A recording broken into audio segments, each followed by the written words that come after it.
everybody, it's Blue Ducky, and today I am going to be doing a review of this book, Once Upon a Zombie, and it's book 1, The Color of Fear. And this is by Billy Phillips and Jenny Nasenson. And I want to thank Billy Phillips for sending me this book to read and review for you guys. So this book does have 350 pages, and that includes an epilogue at the end. So I would categorize this as a young adult book for teenagers and older. This book will be available for sale October 1st, but you can pre-order it now on Amazon. So the story starts off and you meet the main character, who is named Caitlin Fletcher, and she's 14 years old, and you also meet her younger sister Natalie, and I just think the character development for both of them was so great in this book.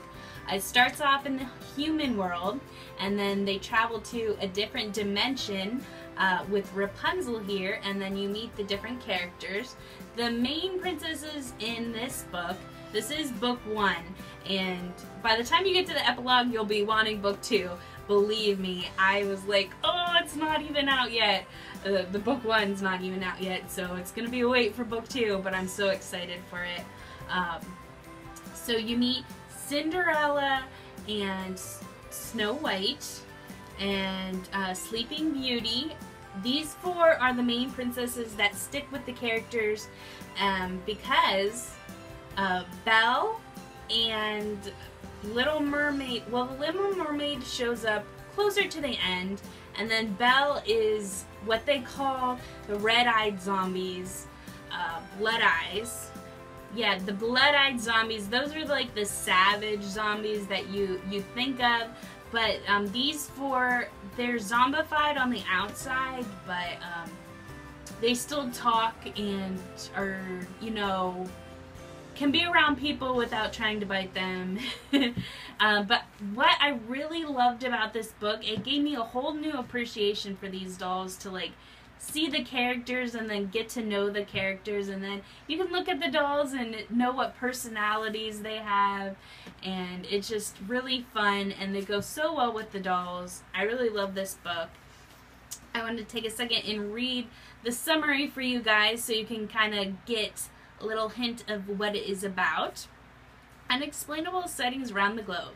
Strange phenomena are being reported from cemeteries in Scotland, Germany, Italy, and America. Only one individual knows what's happening and why. This person also knows the one girl who can prevent something unspeakable from taking place. But will she? So that's just the first paragraph, and then it goes on. Short of breath, long on fear, meet Caitlin Fletcher, age 14. When Caitlin's mom disappears or left 4 years ago, she did all the oxygen on Earth, or so did all the oxygen on Earth, or so it seemed to Caitlin. She's been suffering from breathless bouts of anxiety ever since her mom vanished. Caitlin's recent move to London with her dad and her brainiac sister threatens to lead to more situations that will trigger sudden panic. Now she's having anxiety all over the possibility of having anxiety. And that's true. She does suffer from panic attacks and anxiety in some very not good situations. And it says, a harrowing journey through another dimension. Caitlin's life takes a sharp turn for the worst when she's tricked into climbing down a rabbit hole, landing in a wondrous fairy tale universe, except it's crawling with savage blood-eyed zombies. All the timeless fairy tale characters who once lived forever are now living dead. Even worse, they're famished. It's not an ideal situation for a vulnerable girl prone to panic attacks. Caitlin, however, discovers that the truth is often scarier than blood-eyed zombies.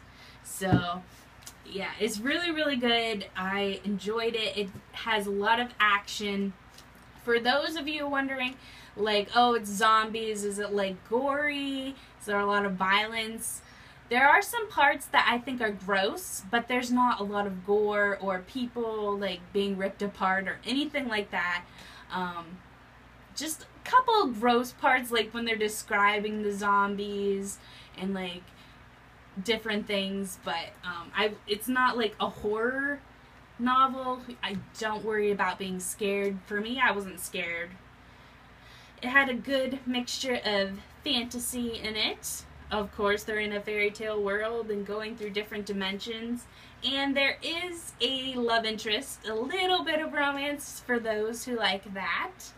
So, yeah, I don't know what else to say other than it's really, really good. And I'm just waiting for the next book to come out, whenever that might be. It's definitely one of those books. Once you get hooked, you like just want to read it all the time. I read it in just like 3 or 4 days. Couldn't put it down. Okay, so now my husband Max has a few questions for me. He hasn't read the book. So these are some questions you might be having for me to answer. Okay, does the book help you develop emotional attachment to the characters? Do you feel emotionally attached? Oh yeah, definitely. Especially the ones that are made into dolls already. It makes me more, appreciative of them and like what their story is and everything like that. Are there enough fairy tale elements in the story? You get to see most of the characters are the blood-eyed zombies at this point, but they mention so many characters: Robin Hood, the Mad Hatter, Peter Pan, a whole bunch of pirates like Captain Hook and Blackbeard. So there's a lot of different characters mentioned. Even though it pulls from fairy tales, does it like forge its own path, like do unique things with the fairy tale characters? I would say definitely, since they're all zombified now. And the way they got zombified is really cool element to the story.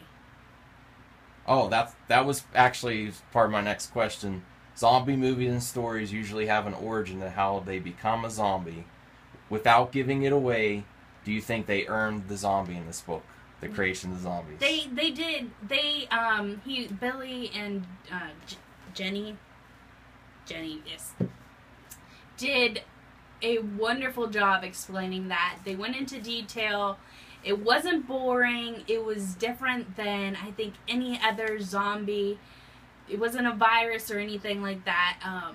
It's very original, so I give them props for that. That was my main question. Yeah. They did a good job with that. Yeah. Cool. Is, after reading the book, do you think there's enough backstory for the whole series? It sounds like you're already on board for a whole series. Oh yeah, the epilogue. The epilogue, it's a cliffhanger. I'm just gonna say that. Does the book do a good job about bringing up zombie issues? Example, zombie diet. Does that come into the storyline? Yes. They explain it, but it never really... They tell you what they eat and everything. They're like regular zombies, but since they're with the not blood-eyed zombies for most of the book, some of the time they get chased, but no one ever dies in it.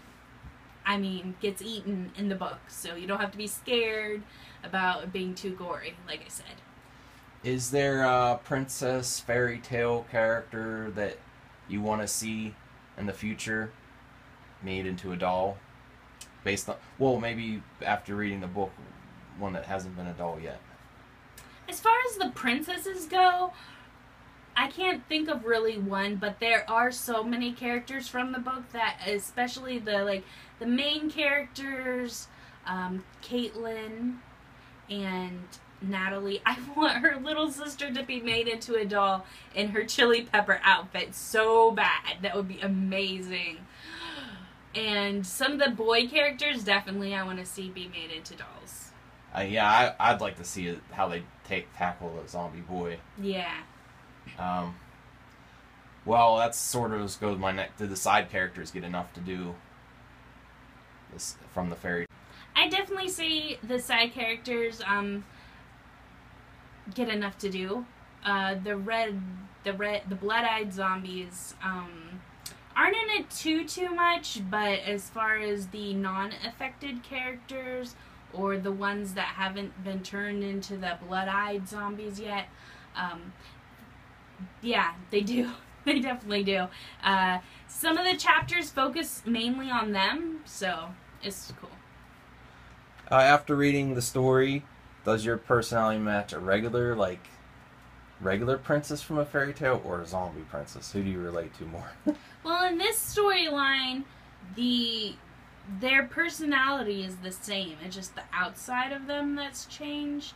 But the one that I liked, I don't relate to her that much, but the one that I like the most is Cinderella. She was so funny. Through the whole book, she was funny. She was constantly craving spicy food, so I liked her the most. Okay, it sounds like a strong recommendation. Yes, I definitely recommend pre-ordering this book on Amazon now. It comes out October 1st, but you can pre-order it and make sure you get it.